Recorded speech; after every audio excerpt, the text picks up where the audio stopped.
Fala, meus queridos.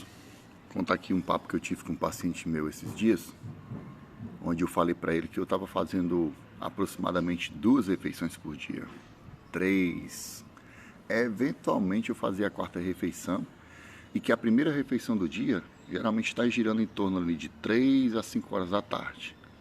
E aí eu queria conversar um pouquinho com vocês sobre isso, porque para vocês observarem como não só a dieta ela é necessária, mas a dieta ela sempre tem que andar em conjunto, não só com o seu objetivo, mas também com o seu momento de vida. Então eu estou num momento de vida, num momento de, principalmente, num momento de grande aprendizado, nessas questões que pouquíssimas pessoas levam em consideração, mas que para mim está sendo o maior difusor da minha vida, que é a parte mental e espiritual.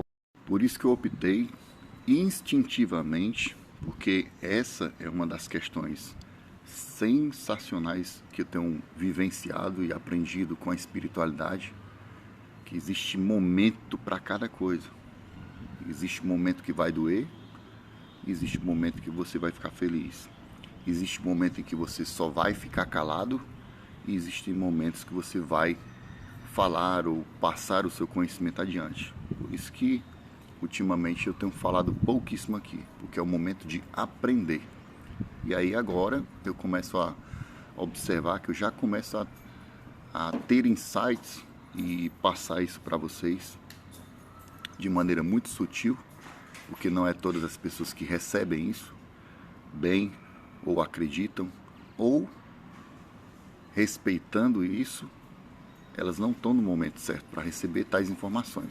Mas ainda não é sobre espiritualidade que eu quero conversar com vocês, mas sim sobre a estratégia que eu estou utilizando, que, como eu já falei, é o jejum intermitente, sem tempo, sem preocupação, sem regras. Eu apenas fico o máximo de tempo sem se alimentar, primeiramente porque eu estou num estado mental de equilíbrio, de paciência, de neutralidade, enfim, num estado de consciência em que eu não sinto necessidade de me alimentar.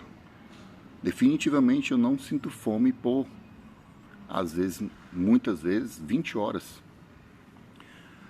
Para vocês verem o tamanho do poder da mente da gente e de como o equilíbrio emocional e mental é extremamente importante e necessário para o nosso equilíbrio.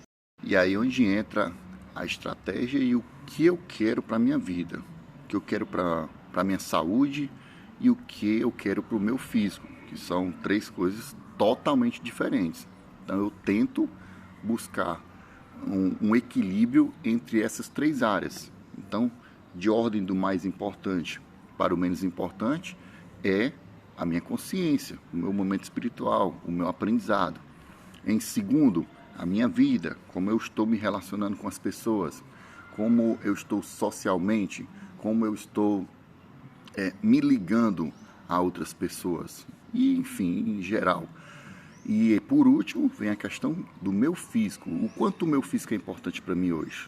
Hoje, o meu físico ele é o menos importante, porém ele ainda é uma coisa que eu gosto de fazer, de modificar, de aparentar.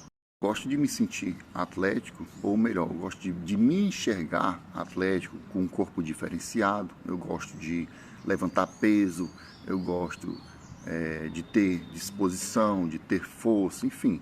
Eu gosto dessa questão física também. Me faz bem, por isso que eu continuo praticando. Mas isso não anula, ou isso não isenta as obrigações nutricionais.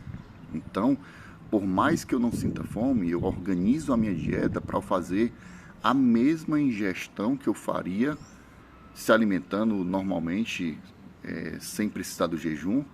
Então, eu preciso de uma quantidade e eu preciso ingerir essa quantidade para que eu consiga atingir um determinado físico. Então, como eu estou mais preocupado agora em enxugar a gordura e eu preciso de velocidade metabólica, mesmo assim, mesmo sem fome, eu me forço a comer um pouco mais. Porém, entretanto, todavia, não esqueçam que eu falei que o físico é o terceiro pilar mais importante. Então, quando eu chego a 20, 22, 25 horas sem se alimentar e eu não quero fazer ingestão calórica por uma questão de equilíbrio, por uma questão espiritual, eu dou prioridade à parte mental, espiritual e sacrifico um pouco do físico. Deu para entender como é que é a jogada aí de equilíbrio entre os três pilares que tornam a pessoa estável, feliz, emocionalmente madura? Então era isso que eu queria conversar com vocês. Porque para cada pessoa existe um momento nutricional, existe um momento de saúde, existe um momento de vários aprendizados e isso deve ser encaixado. E esse foi um dos motivos que eu criei as consultas prêmios. Não é para pessoas que querem se elevar espiritualmente, é para pessoas que querem ser acompanhadas individualmente para um determinado objetivo específico. Então, se a pessoa quer subir num palco, ficar com nível atlético e fazer estratégias um pouco mais agressivas, usar substâncias, ser mais voltado para o atletismo, eu vou saber guiar ela para aquele objetivo. Se ela quer curar uma ansiedade, uma depressão, ou tem algum tipo de patologia que precisa ser tratada e isso precisa ser acompanhada, entra também na consulta premium. Ou se ela quer e ela me permitir intervir em áreas emocionais, mentais e espirituais, da mesma. Não é isso, meus queridos. Eu não ia nem falar sobre a consulta para não parecer que o vídeo foi voltado para isso. Mas eu achei necessário para que vocês saibam que existem pessoas, modesta à parte, com um determinado conhecimento que podem levar vocês para outro nível de saúde, outro nível de consciência, outro nível de bem-estar. Porque, infelizmente, nós sabemos que o capital é quem comanda o mundo e as pessoas muitas vezes se ligam mais a essas questões do que se capacitar verdadeiramente ou querer ajudar verdadeiramente. Então acabam que as pessoas caindo aí um pouco no conto do vigário, né? De achar que existe uma substância que vai fazer alguma coisa, que é só se alimentar bem, que é só fazer atividade física, que tá tudo bem. E não é assim, tá bom? Agora eu vou fazer aquele treininho de perna, tio Pleco, tamo junto, fui.